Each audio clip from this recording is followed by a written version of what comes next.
10 degrees supination, all right? So there's a subtle difference. Again, do I concern myself with that at all in the clinic? No, all right? But should you have it at least now, today, or in this week, and this next year, kind of learn those? Yeah, because it could be kind of a question, or it could be something that comes up, all right? So slight difference in that. We usually do it in sitting. Again, we're still talking about this dorsal and volar. Just so you know, a dorsal glide, all right, at the proximal helps pronation. A dorsal glide at the distal helps supination, though, right? So they're opposites. A volar glide at the proximal helps supination. A volar glide at the distal helps pronation.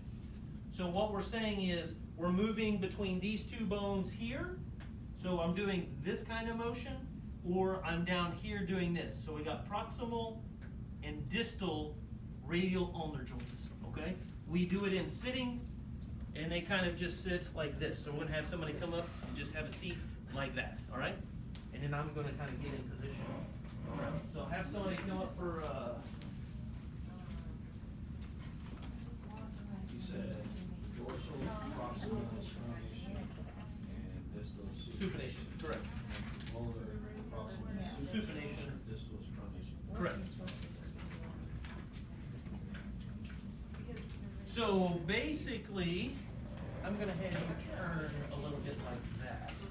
And all I'm doing, the only reason I'm setting up for that is I need to be able to be kind of at her side. If I kind of had her over here, I would be in kind of a bad spot.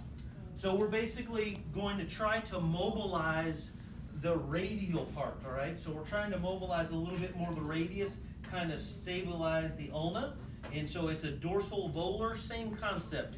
Volar meaning palmar, or anterior, dorsal meaning posterior. But again, we've got her in this kind of position of 70 degrees flexion, you know, about 35 degrees supination, so somewhere kind of in that neighborhood. So my goal is to be here, and all I'm doing is going to go with a palmar or volar and dorsal. So I'm just doing that. And if you, in this case, when we get down here, you can kind of see how I'm going to be helping pronation and supination just on the mobilization. As I'm doing that, you know, her arm is wanting to basically do that, all right? So that is a palmar or volar or dorsal posterior glide.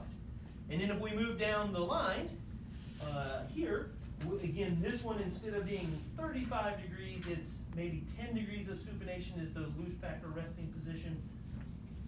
Again, I would go with a chair as opposed to on my knee, but since there's not one right here, so I'm again just stabilizing here, and then again I'm just going volar or dorsal, volar or dorsal, okay?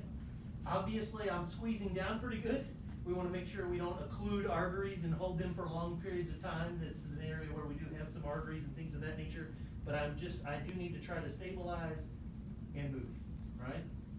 Again, volar and dorsal. We good?